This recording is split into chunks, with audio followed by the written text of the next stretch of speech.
हिजाब भी प्रतिबंधित कर दिया जाएगा।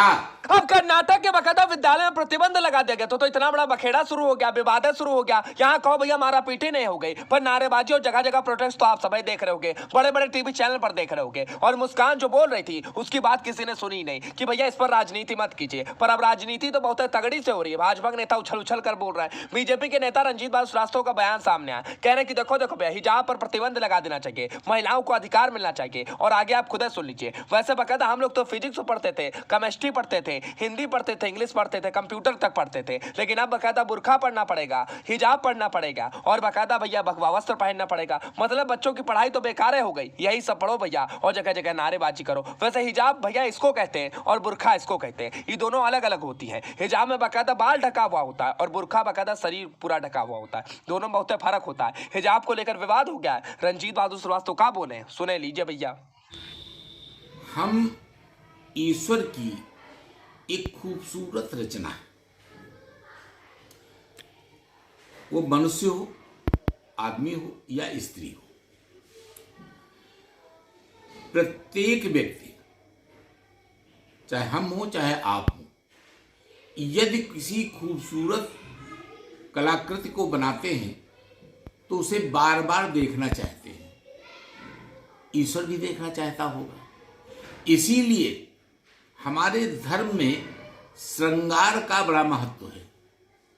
हम जब ईश्वर की उपासना के लिए बैठते हैं तो सबसे पहले अपना श्रृंगार करते हैं। चंदन, टीका, केश सज्जा, स्नान, ये सब हमारा अपना निजी श्रृंगार है। उसके बाद हम ईश्वर का श्रृंगार करते हैं। ईश्वर हमको देखकर प्रसन्न होता है। अब मैं आपके प्रश्न पर आता हूं। हिजाब क्या ये अल्लाह मियां की खूबसूरत रचना नहीं है? क्यों छुपा के रखना चाहते हो इनको?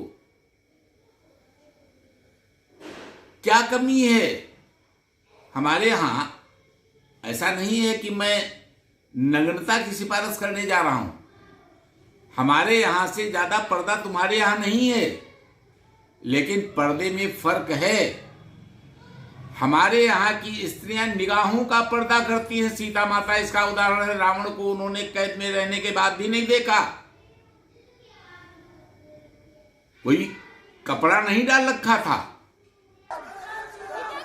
शर्म और हया का पर्दा होता है स्त्री का। ये हिजाब का पर्दा कोई माने नहीं रखता है। उनकी इच्छा नहीं होती है। आज आधुनिक परिवेश में उनको अच्छे कपड़े पहनने की इच्छा नहीं हो रही है। उनको आजादी नहीं चाहिए, उनको स्वतंत्रता नहीं चाहिए, उनको मोटरसाइकिल ड्राइविंग करना चलाना नहीं चाहिए, उनको स्कूल जाना नहीं चाहिए, उनको राजनीति में उच्च स्थान नहीं चाहिए। क्यों कैद करके रखा है तुमने औरतों को? कितने शौहर के लिए? देखिए, यही एक बड़ा प्रश्न है। इनके यहां तो शौहर एग्रीमेंट पर होता है या शौहर एग्रीमेंट करता है। 5 दिन के बाद तलाक हो गई तो फिर वो शौहर रह जाएगा जिस पर आपने अपना जिस्म दिखाया था, तो दूसरा शौहर देखेगा।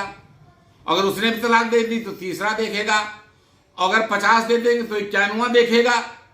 तो किस शौहर की बात कर रहे हो तुम? कौन शौहर? बीबी 4, शौहर ढेर।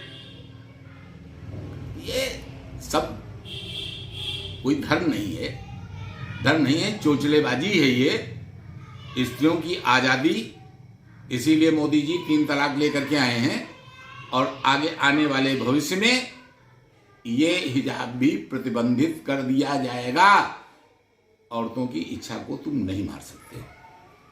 अब रंजीत बहादुर श्रीवास्तव को भैया औरतों की इच्छा की बड़ी चिंता। यहाँ पर बाकायदा लड़कियां हो चाहे महिलाओं, सब जने नारेबाजी कर रही हैं और बाकायदा प्रोटेस्ट हो रहा है। जब तक चुनाव भैया तब तक जमकर प्रोटेस्ट भी होगा और बाकायदा भगवा वस्त्र भी निकलेंगे। दुनिया भर का बवाल होगा। जहाँ बाकायदा चुनाव खत्म हुआ, सबकी बाकायदा पेटी तैयार रहती, वहीं बाकायदा सबका वस्त्र चला जाता है। पर फिलहाल ज्यादा कह देंगे तो कलेजे मांग जाएगी और सांप लौटने लगेगा। पर फिलहाल ये विनेश रिपोर्ट की रिपोर्ट। वीडियो कैसे लगी आप सभी को कमेंट करके बताइएगा। हो सके तो वीडियो को शेयर कीजिएगा, चैनल सब्सक्राइब करना कदम मत भूलिएगा।